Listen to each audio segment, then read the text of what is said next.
Sans trop tarder, nous allons entamer la prochaine session, présentation au sujet des maladies inflammatoires du tube digestif, y penser, avec notre cher docteur éminent, docteur Marc Belaïch. À vous la parole. Je tiens à dire qu'il est à l'hôpital américain à Paris. Donc, s'il y a des cas ou s'il y a des consignes, il fait partie des gastro-entérologues pédiatres privés à Paris. Bonjour à toutes et tous. C'est avec grande émotion, hein, c'est toujours avec cœur que je m'adresse à vous. J'ai qu'un ennemi ici, hein, c'est le timing. Donc je vais essayer d'être just on time pour partager avec vous ce que vous vivez au quotidien. C'est cet enfant, vous comprenez, docteur, j'en peux plus, il a mal, et il a mal, mais c'est pas possible d'avoir mal comme ça. Pourtant, je vais tout donner, du Doliprane, du Spasfon, des suppositoires, des purgatoires, bref, c'est l'enfer. Comment faire? Pas lui donner du fer, mais il y a plein de diagnostics qui ont été proposés. Et puis en plus, vous comprenez, il aime l'école, il ne peut pas aller à l'école. Donc c'est vraiment insupportable. Et vous avez cette phrase qu'on peut vraiment traduire dans toutes les langues. Avec la douleur qu'elle a, mais elle doit bien avoir quelque chose. Et donc le premier message que je voudrais partager avec vous, c'est le problème de l'école. Le problème de l'école, ce n'est pas tellement un problème d'enfant, c'est un problème de parents, comme vous le voyez. Il faut savoir prendre le temps d'aller à l'école. Et puis, c'est un problème de protection maternelle. J'aime bien cette diapositive. C'est les parents qui prennent, hein. Et donc, le premier message que je voulais...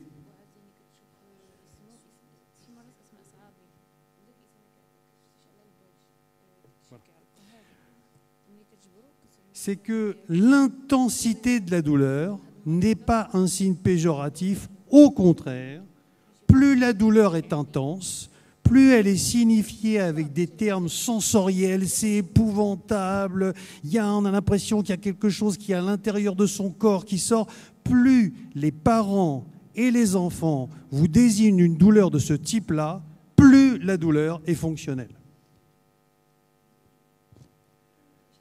Les douleurs qui sont en faveur de douleurs dites organiques, inflammatoires, c'est les douleurs constantes, loin de l'ombélique, comme les critères de Rome. Il fallait bien que je rende hommage à Massimo, ici présent, hein, avec ces critères des troubles fonctionnels, pour aller vers ces douleurs abdominales qui sont d'origine fonctionnelle. Effectivement, dans les index de qualité de vie, la qualité de vie est pire chez les enfants qui ont des douleurs abdominales fonctionnelles que chez les enfants qui ont des maladies inflammatoires chroniques de l'intestin.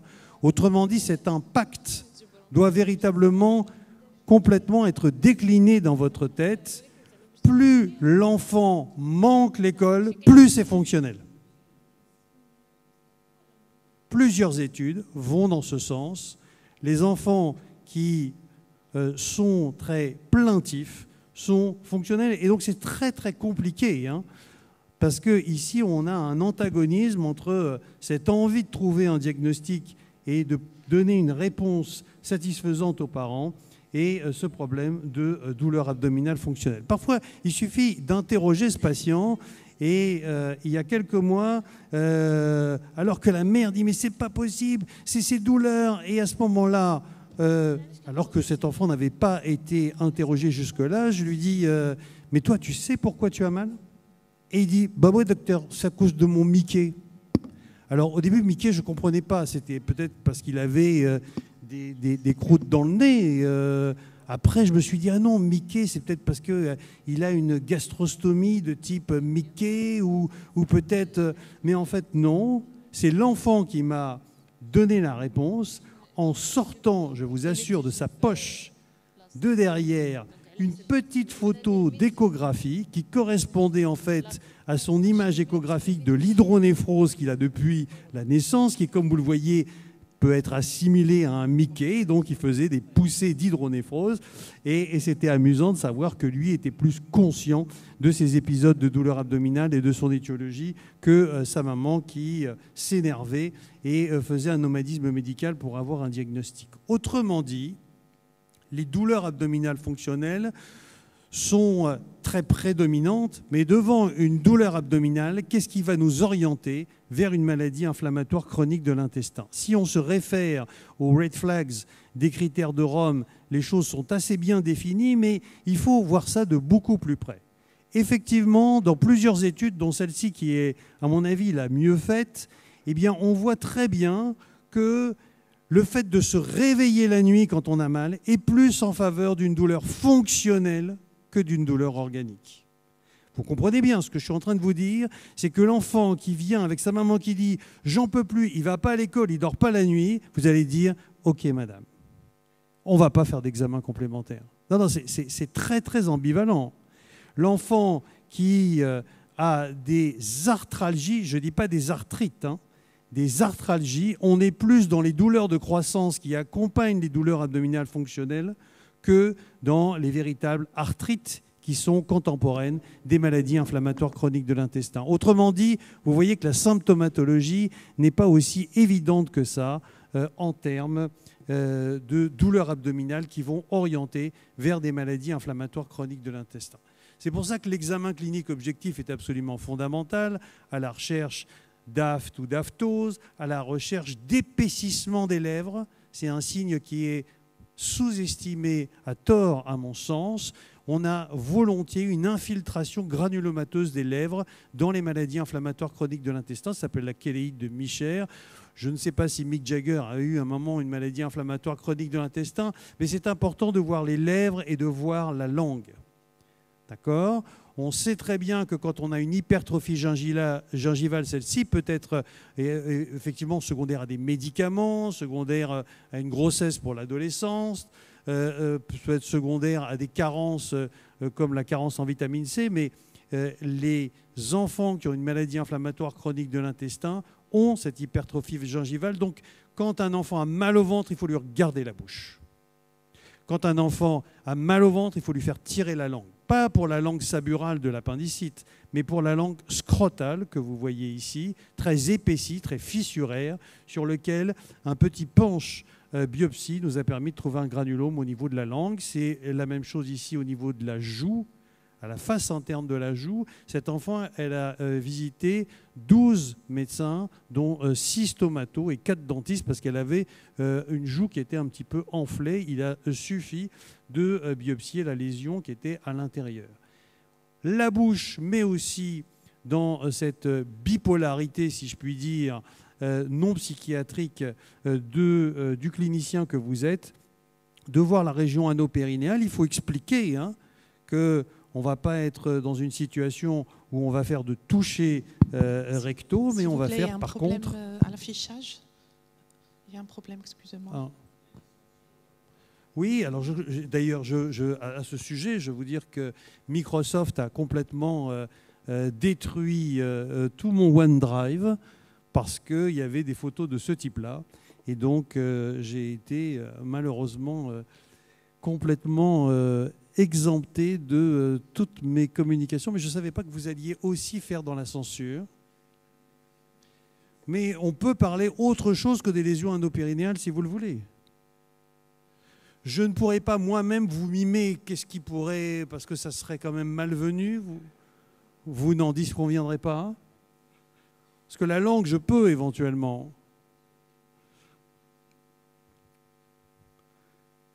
Très bien, parce que là, sur l'ordinateur, ça fonctionne bien. Mais j'aime bien avoir des esprits contraires. Ça permet de prendre plaisir à rester entre nous. Autrement dit, vous avez bien compris que l'interrogatoire est difficile, il faut prendre du recul par rapport à ces douleurs et les organiser en fonction du caractère fonctionnel ou inflammatoire. La deuxième chose, c'est d'avoir un examen clinique qui soit extrêmement rigoureux, avec et la région anopérinéale et la région buccale qui doit être examinée. Mais c'est bon. Ça y est, c'est vrai, je comprends que... donc là, vous voyez ici une fistule. Qui dit fistule dit abcès, les choses sont assez simples. Une fistule ou un abcès après 6 ans, c'est une maladie inflammatoire chronique de l'intestin. Tu montes, tu descends, c'est une maladie inflammatoire chronique de l'intestin. Vous la confiez à un gastropédiatre. Une fissure aussi profonde, c'est une maladie inflammatoire chronique de l'intestin. Des condylomes surfissuraires aussi importants, c'est une maladie inflammatoire chronique de l'intestin.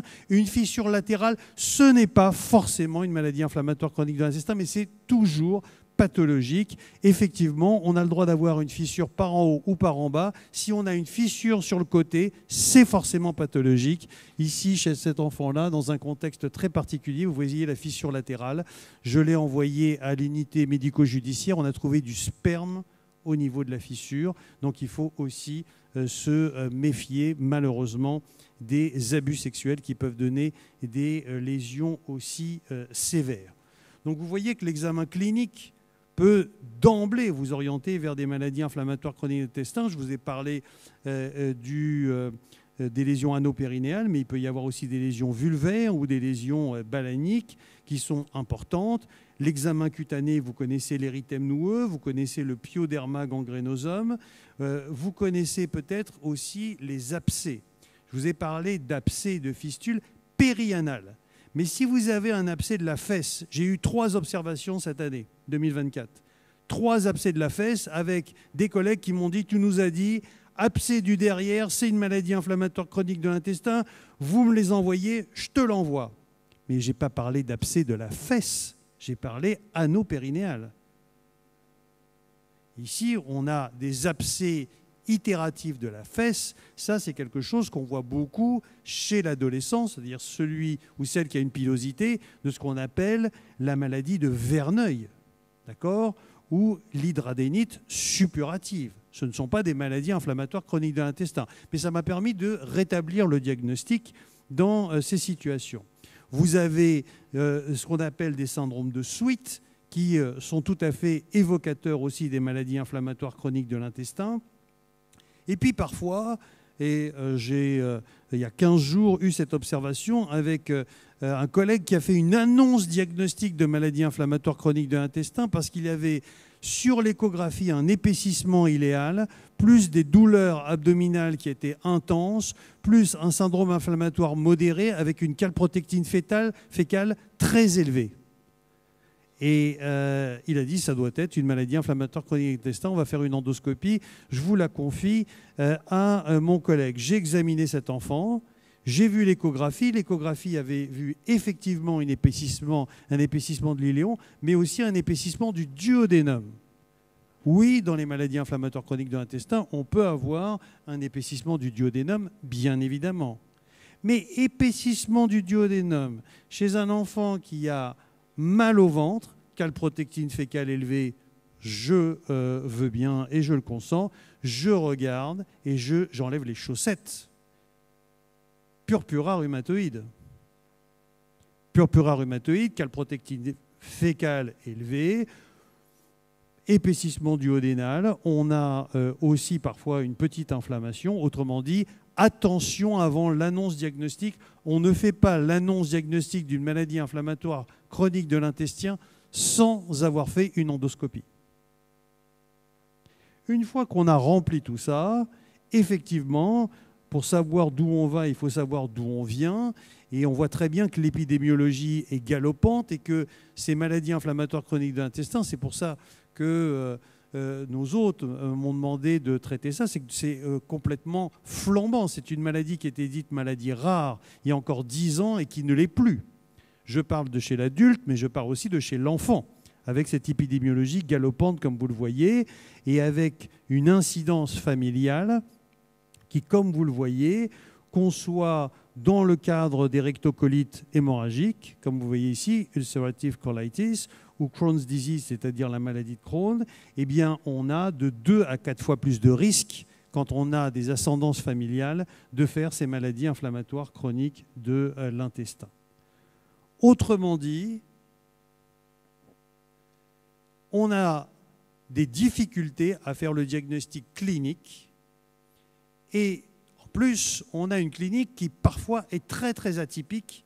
J'aime bien cette diapositive du Crohn caméléon parce que parfois c'est des enfants qui sont juste un peu fatigués, qui ont des troubles de l'humeur, qui sont un peu dénutris, qui ont un petit peu de fièvre le soir, qui sont avec quelques arthralgies, qui ont fait des fractures, on se demande pourquoi, qui ont une uvéite dont on ne comprend pas bien la cause, qui ont des perturbations du bilan hépatique. Et puis, il y a même un diagnostic que j'ai fait cette année où on m'a adressé cet enfant parce qu'il avait mal au ventre et il avait un comportement bizarre. Donc, essayons de faire de la sémiologie du bizarre. Essayons ensemble de sortir du blizzard pour arriver à faire des diagnostics un petit peu plus précis. Et pour ça, aller faire d'emblée une endoscopie sous anesthésie générale, c'est très intrusif. Et c'est pour cela qu'il faut absolument avoir en tête quels sont les examens dits de dépistage qui vont nous permettre d'orienter le diagnostic sans le faire, puisque, je vous le répète, pour faire le diagnostic, il faut une endoscopie au minimum. Donc si on fait une CRP-VS albuminémie, la majorité des maladies inflammatoires sont des entéropathies exsudatives. Si on fait une calprotectine dans les selles, qui n'est pas remboursée par la sécurité sociale française ni marocaine dans cette indication, si on fait une échographie des parois coliques, je ne veux pas échographie abdominale, savoir que le foie, la rate, les reins, peu importe. Il faut mesurer les parois du côlon. D'accord ? Eh bien, si tous ces examens-là sont normaux, l'hypothèse d'une maladie inflammatoire chronique de l'intestin est quasi nulle puisque le risque est coté à 0,01%. Donc ça vaut le coup. Donc on n'a pas de valeur prédictive positive, mais on a une valeur prédictive négative forte avec l'ensemble de ces critères que je vous propose. Une fois qu'on a fait le diagnostic de colite inflammatoire, on pourra proposer de faire ASCA-ANCA qui permettra de définir la typologie plutôt maladie de Crohn ou plutôt rectocolite hémorragique. Mais ça, on le fait que dans un second temps. Pourquoi je vous dis ça? C'est que pendant très longtemps, on a fait ces anticorps tout de suite dans le bilan. Or, ces anticorps existent chez un tiers de la population normale. Et donc, on a fait énormément d'endoscopies pour rien parce que l'enfant avait mal au ventre et était ASCA+, ou ANCA+. Donc, il faut faire attention à cela. L'échographie, il faut que ce soit fait par un échographiste qui en a l'habitude. Et la calprotectine, vraiment, a un rôle très, très peu spécifique, mais très sensible sur ce sujet-là. Il suffit de recueillir 1 à 2 grammes de sel, comme vous le voyez, avec des taux qui sont très variables en fonction de l'âge. C'est important parce qu'on a essayé d'utiliser cette calprotectine fécale, en particulier pour le diagnostic d'entérocolite ulcéro-nécrosante du prématuré, avec des grandes difficultés d'interprétation. Cette calprotectine fécale, elle, par contre, est complètement validée et remboursée pour le suivi de ces maladies inflammatoires qui n'ont plus besoin entre guillemets, de subir, ces enfants-là et ces adultes, des endoscopies itératives. La calprotectine suffit. L'entéro-IRM doit se faire que dans un second temps, parce que ça demande une préparation avec une ingestion de produits laxatifs qui sont un petit peu agressifs.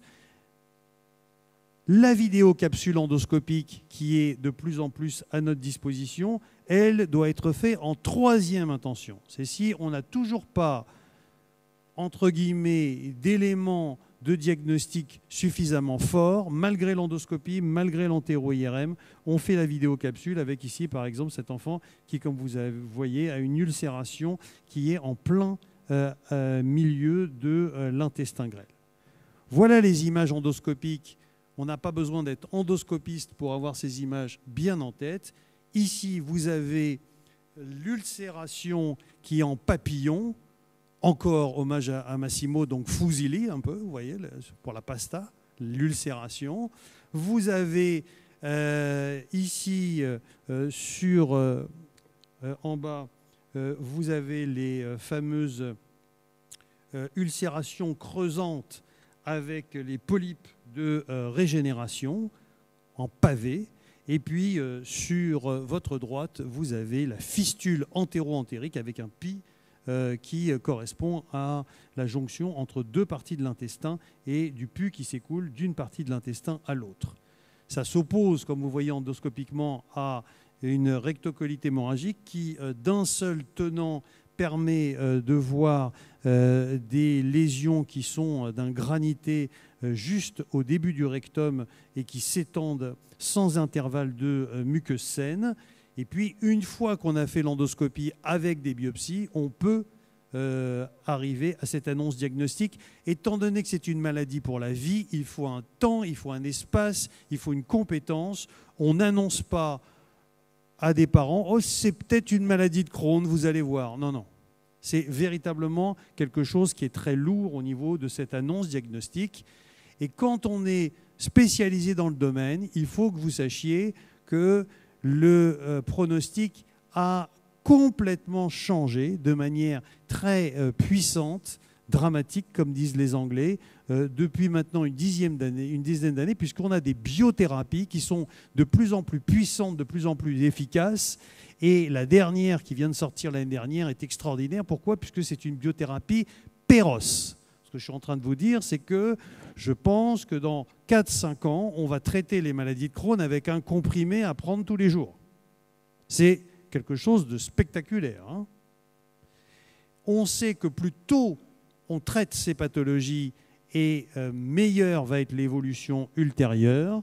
Le temps est passé, mais je ne peux pas résister de me faire ici l'avocat de la Société européenne, l'ESGAN, qui dans le working group des IBD, c'est-à-dire des maladies inflammatoires chroniques de l'intestin, a proposé 10 adages que nous allons défiler les uns après les autres. 1. Pour faire le diagnostic de Mickey, il faut faire une endoscopie basse, mais aussi une endoscopie haute, qui parfois retrouve les granulomes gigantocellulaires sans nécreuse caséeuse. 2. Il faut traiter les carences nutritionnelles avec des adjonctions de fer par voie intraveineuse et une supplémentation en vitamine D adaptée, puisque les maladies inflammatoires nécessitent une supplémentation en vitamine D plus que ce qu'il ne faut. Il ne faut pas se coller à un type de nutrition, mais véritablement s'adapter au programme nutritionnel des parents, puisqu'il y a énormément de protocoles nutritionnels. Avant d'envoyer une maladie de Crohn chez le chirurgien, parce qu'il y a une complication majeure, il est impératif d'améliorer l'état nutritionnel pour avoir le moins de séquelles possible en post-opératoire. Tout enfant qui a une maladie inflammatoire chronique de l'intestin de moins de 6 ans, ce n'est pas ni une maladie de Crohn, ni une rectocolite hémorragique, c'est ce qu'on appelle Very Early Onset IBD en anglais, c'est-à-dire une colite monogénique. C'est une maladie génétique liée sur l'X. Donc, il faut un screening avec un exome génétique ou une puce pour savoir exactement de quel type de maladie génétique il s'agit. On peut donner des antibiotiques dans les maladies inflammatoires de manière temporaire pour essayer de limiter ces fistules et abcès dont on a parlé.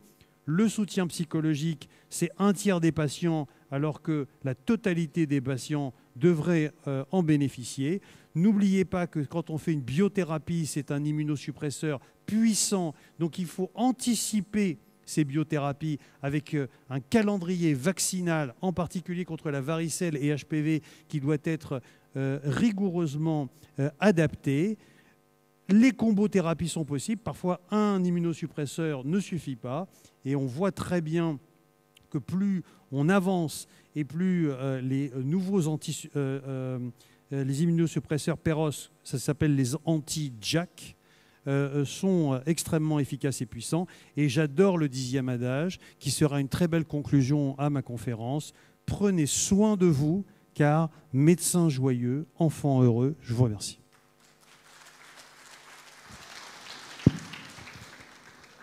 Merci Marc, toujours clair et pratique. Est-ce qu'il y a des questions dans la salle?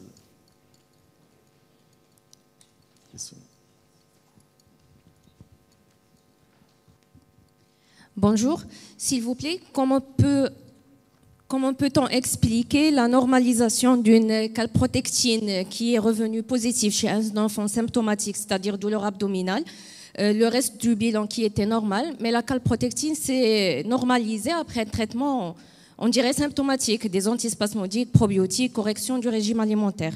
Est-ce on doit s'arrêter là ou toujours prendre en considération la calprotectine qui était élevée et explorer plus? Mais cet enfant avait une maladie inflammatoire? C'est-à-dire c'était une poussée. Mais il y a un diagnostic de maladie inflammatoire chronique de l'intestin? Non, on n'a pas fait l'endoscopie, c'était juste le bilan sanguin avec calprotectine franchement élevé. Donc il se peut très bien qu'il ait une calprotectine élevée parce qu'il a fait une maladie digestive, que ce soit une parasitose, une salmonellose, qui était à l'origine de cette calprotectine élevée, et l'épisode infectieux s'étant tari, la calprotectine est revenue à la normale.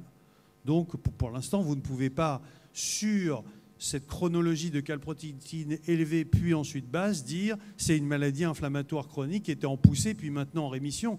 Il faut essayer de voir, d'attendre, et s'il y a une autre poussée, de faire le diagnostic pour aller dans ce sens, oui. S'il vous plaît, docteur Marc, j'ai une question. J'adore quand vous m'appelez docteur Marc, j'adore. Non, mais nous on avait Madame Claude en France, mais docteur Marc, j'aime bien. J'ai une question à propos des formes Very Early Bed, IBD Oui. en 7. Oui. Ici au Maroc, on a le recours à l'infliximab à partir de 6 ans. Est-ce qu'on peut se permettre de l'utiliser chez un enfant de 4 ans, vu qu'on n'a pas vraiment l'accès à d'autres molécules anti-TNF-alpha, notamment le sticumimab? Est-ce qu'on peut se permettre de l'utiliser chez un enfant de 4 ans? Donc je vous regarde dans les yeux, oui.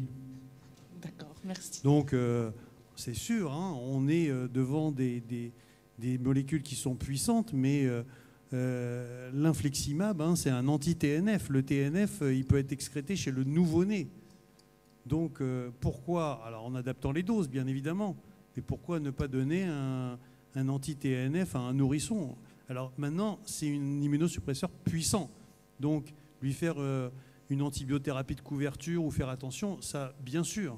Mais oui, il faut l'utiliser. Et ce n'est pas parce que vous n'avez pas la possibilité de faire le diagnostic qu'il ne faut pas les traiter, bien évidemment.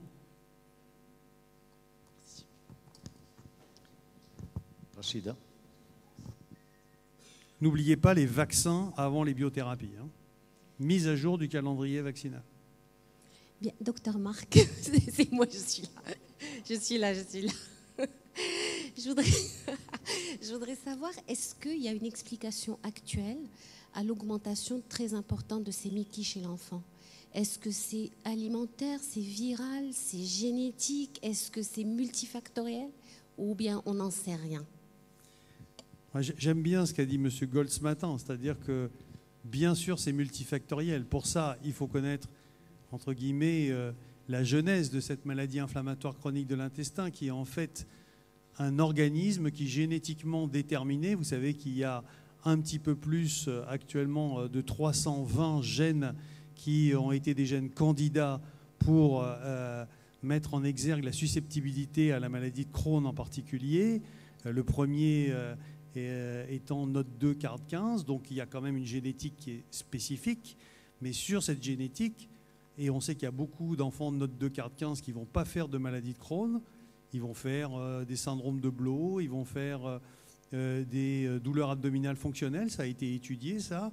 Eh bien là-dessus, il va y avoir un environnement qui va être un environnement peut-être psychologique, peut-être ça va être un environnement qui va être sociétal, et on sait très bien que les maladies inflammatoires chroniques de l'intestin collent énormément au niveau socio-culturel et à la qualité de vie des différentes personnes. Je vais prendre l'hypothèse qui est l'hypothèse du service dans lequel je travaille, qui est une hypothèse hygiéniste du réfrigérateur. Eh bien, on a pu mettre en exergue, c'est le professeur Hugo qui a émis cette hypothèse, que quand il y avait de plus en plus de maladies de Crohn de manière parallèle à l'acquisition du réfrigérateur dans les ménages. Alors tout le monde a dit, mais c'est peut-être aussi la télé qui était responsable de la maladie de Crohn, j'en conviens. Toujours est-il, on sait très bien que dans les réfrigérateurs, il y a des bactéries qui sont des bactéries qui sont dites psychotrophes, c'est-à-dire qui poussent à plus 4 degrés. Et on sait très bien que cette alimentation qui est stockée et où ces bactéries peuvent tout à fait se générer, celle qui est la plus classique, c'est la yersignose. donc avec des micro-ARN de Yersinia, et d'ailleurs une yersignose peut mimer tout à fait cliniquement une maladie de Crohn, eh bien, on a dit que peut-être qu'il y aurait une sorte, sur ce terrain génétiquement déterminé, avec un environnement psychologique particulier, eh bien, c'est alimentation qui serait un petit peu avec des bactéries qui agacerait un petit peu la muqueuse intestinale, qui va surréagir. Pourquoi on traite la maladie de Crohn par immunosuppresseur? Pourquoi? C'est parce qu'il y a une surréaction de notre corps face à une sollicitation minime. Et donc c'est contre cette surréaction qu'on va faire une immunosuppression pour que l'inflammation soit moins importante. Et donc plus il y a un accès, on va dire, générique à cette société de consommation, plus il y a cette genèse d'alimentation, de stockage alimentaire, etc. Et plus on ajoute des éléments supplémentaires. C'est une des interprétations, mais il y en a sans doute beaucoup d'autres. Professeur Lacan. Oui, merci beaucoup. Comme vous parlez un peu de génétique, je me permets un peu de surenchérir. Faites, cher maître. Voilà. Vous l'avez dit, on sait qu'il y a une composante familiale héréditaire chez un cinquième à peu près des Mickey. Et en dehors de l'anamnèse, de l'interrogatoire, vous l'avez cité, il y a environ 20% de mutations de NOD2 CARD15 dans la maladie de Crohn. Est-ce que parfois il y a un intérêt à se servir de la génétique ou c'est vraiment purement spéculatif, de la recherche, de la physiopathe à visée thérapeutique avec les anti-interleukines par exemple? Il y a des variations du gène de l'interleukine aussi, évidemment. Si vous voulez, au début, on voulait savoir est-ce qu'il y avait une relation génotype-phénotype, c'est-à-dire est-ce que certains gènes particuliers donnaient des maladies plus sévères ou moins sévères. Mais ces études ont été faites chez l'enfant et n'ont rien donné. Donc, pour l'instant, on ne fait pas de screening qui soit systématique chez les plus de 6 ans. J'ai dit, à moins de 6 ans, il faut rechercher. On a des déficits en IL-10, des Viscott-Aldrich. On a énormément de diagnostics réels qu'on arrive à faire et qui se présentent comme des maladies inflammatoires chroniques de l'intestin, bien évidemment. Donc, chez les plus grands, faire des exomes itératifs, ça a été publié par nos collègues américains. Et en fait, ils sont un peu déçus de la rentabilité. Mais quand les patients demandent et aux États-Unis payent, eh bien, ils le font. Voilà ce qu'ils disent. Dont acte. Merci Marc, merci à tous les orateurs pour cette table ronde. Il y a une annonce importante.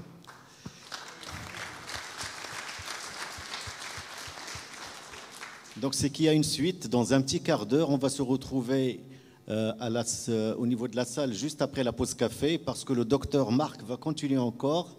Il va nous parler d'un problème très important pendant le sympodège qui sera fait là-bas sur les régurgitations. Donc dans un quart d'heure, on se retrouve tous au niveau de la salle, derrière et après la pause café.